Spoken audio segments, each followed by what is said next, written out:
All right. The business cycle. Showed you this a little bit as a preview before. Now we've got these four. We've got expansion, peak, contraction, and trough. These are the highs and the lows. The peak is the very top. Trough is the very low. This is the overall economy. And as you can see displayed, as time passes, the trend is always upward, right?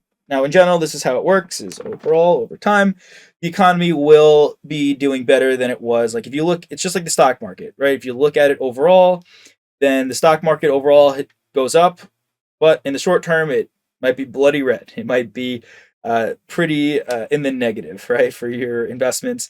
This was a quote by Warren Buffett, I believe, and it pretty accurate. The economy is, think of it like you're walking your dog through the park. The economy over time, right? It goes up. You're the individual walking through the park, and you're walking on a straight line. But the dog, oh, it's on a leash, so it's running. It's going that way. It's going that way. The end goal is the same. You're going to the end of the park. Oh, is that the end times? I don't know. Am I referring to that? But so this is the dog. Now you can think of this as the short-term economy or the stock market, right? It just goes up and down and up and down. But overall, both of them, in the long run, nice and stagnant. All right. So under an expansion, this is right where this is getting out of the 2008 financial crisis. Money flows more freely. Businesses can afford to invest in capital. Consumers purchase more. There's an increase in profit and demand for goods and services. Right, that was the case before the crisis. Right, that was the case after the crisis. But we have contraction. This is after the peak, and this is when money flows less freely, and people are getting fired. Businesses cannot afford as much to invest, and people purchase less. There's a decrease in profits and demand for goods and services. Now, just keep in mind the specifics of this. Questions will try to trick you, right? The peak is not when this is an absolute point, so is this. These are periods of time. That is something the questions will try to trick you on, and keep in mind the descriptions of each. You'll be just fine. Okay, we've got leading and lagging economic indicators. Now, this is what you might hear spewed out on the news. Personally, do my best to avoid the news, but these are real indicators. Leading indicators are indicators that can predict future economic activity. Well, if the S&P 500, which represents the market as a whole, it's the top 500 companies in the US, if that's tanking and not doing too well, well, we can probably predict. Now, obviously, it's more complicated than that. You got to look at it, think about it as a whole. Maybe it's just a bad day. But if overall the S&P is not doing as well, then we can probably predict maybe a recession's on the way.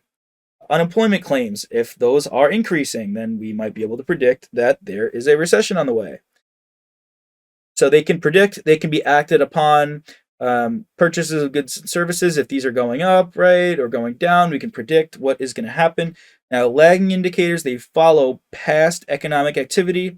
They can determine the accuracy of leading indicators. Now, you might think, oh, these are after the fact. They're not important. And I mean, they play a role. They validate how accurate the leading indicators are. So the CPI, Consumer Price Index, this is how expensive items are. The CPI, we'll see this more talked about in a later section, but it's a generally overall, all this is a price change formula. It's a percentage change formula. So it considers the price of a car, price of gas, price of a house, and how much those increase year to year. So if the CPI shoots up and it's like 6%, that means inflation's at 6%. CPI is the same thing, but for producers, so it measures materials and every item needed to produce for the economy. Now, if depending on what these are and all these other factors, you just got to be familiar with the fact that these are included as lagging indicators, then we can say, okay, yeah, we were right to judge the materials price changes as a leading indicator because they correlated with the lagging indicators. Cover a bunch of these more as we go on, the money supply, all of these great topics. Recession versus depression, just a little note here. These are the actual terms of each. A recession is a normal part of the business cycle that's marked by a contraction in GDP for 2 consecutive quarters. That's just the definition of it. I mean, you could just say, oh, we're in a recession because maybe you're having a bad economic go at it. But the actual definition is a contraction, a decrease in GDP for 2 quarters in a row. And as an accountant, you should be familiar with what a quarter is. I'm not going to go into that.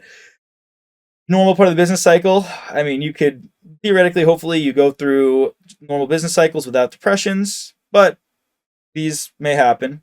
Extreme falls in economic activity that's marked by a contraction in GDP for multiple years. So hopefully we don't have a depression anytime soon, but could happen. But recessions are expected, whereas depressions, I mean, theoretically, hopefully, we may never see another depression. But recessions, yeah, you can expect that they're going to happen. It's just part of the normal business cycle. Hey there! Are you ready to not only pass your CPA exams, but truly understand and enjoy the material while studying? I know it seems impossible, right? Especially to enjoy the material? We'll do it together.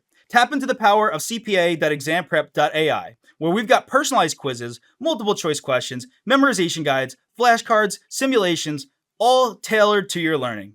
Our adaptive study planning puts you on the fastest path to success and lifts you back up if you fall behind. Avoid wasting your precious time and money attempting an exam with a low chance of passing, because who wants that? We want to get you through this process as quick as possible. Our exam readiness prediction lets you walk in with confidence, knowing that you're prepared for success on exam day. Thankfully, there's no payment method needed to get started, so why don't you come join us? Visit cpa.examprep.ai and let's achieve your exam success together.